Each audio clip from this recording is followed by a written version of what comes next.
Alright guys, so what's up? So today we're going to be putting the hidden light bar behind the bumper of the 4RUNNER. So to do this, I got Rago's modular mounts. I got these as opposed to the other ones for two reasons. One, you don't have to drill or cut your air dam down here.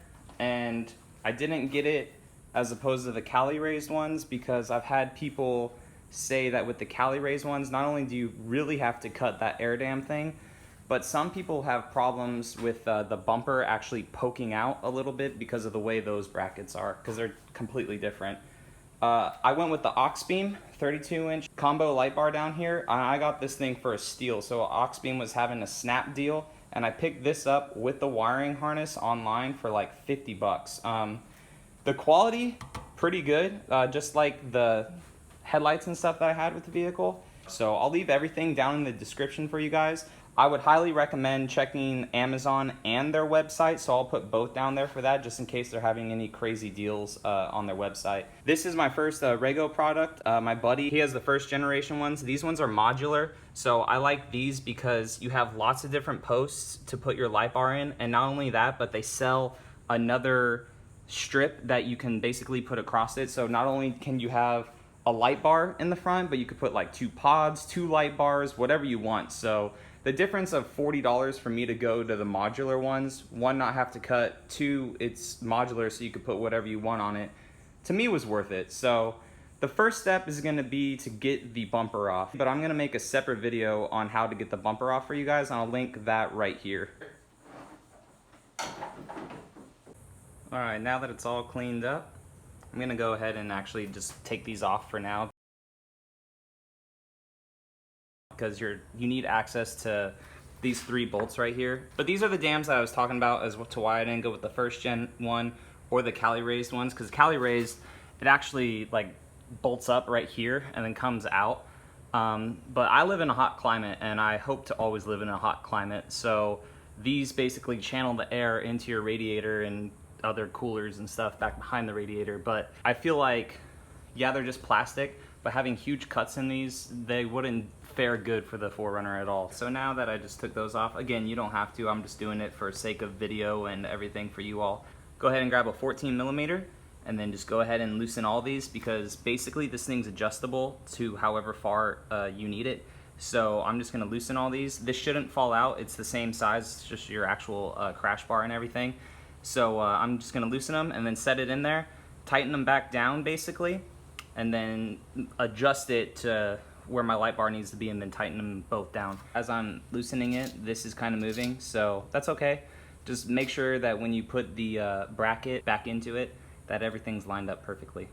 All right, once you have all the screws out, go ahead and place your bracket. As you notice, I actually took this plate off. I'm just gonna have this act as the plate, because with the plate on, this was about 1/8 of an inch actually off of it, and I want this to sit flush. So just go ahead and mount this back. I'm gonna mount it back as far as possible right now, and then we'll see how the light bar fits.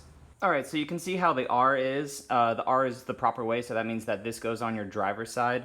I basically put it to where it's at the end on all those, and this is still loose, so I can move and adjust the bracket on both sides. And then this side is just blank, that's your passenger side.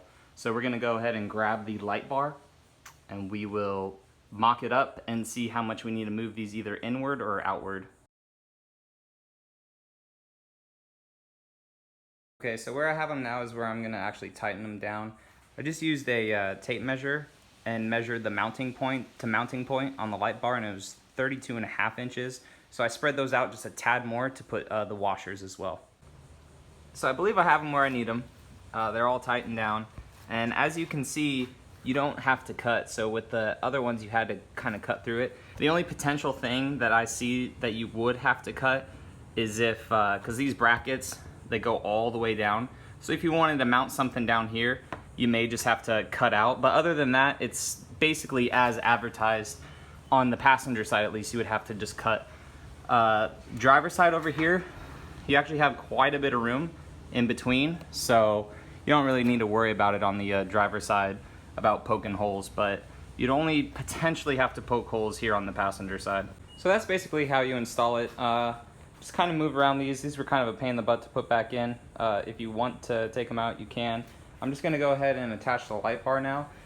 So whatever light bar you have, basically you do not need the actual mounts. This is as to if you're gonna put it on like your roof or something else.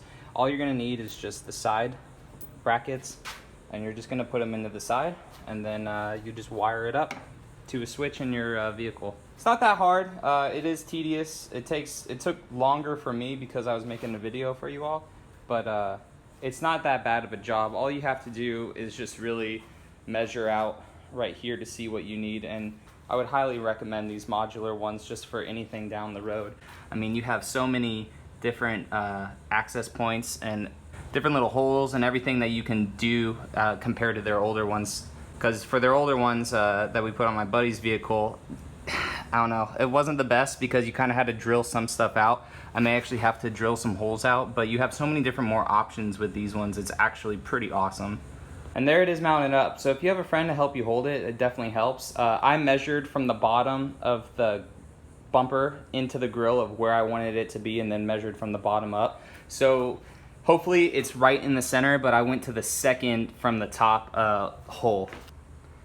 I definitely need to put lock washers on it though, but it's very, very, very tight in there. So, but that's it for this video.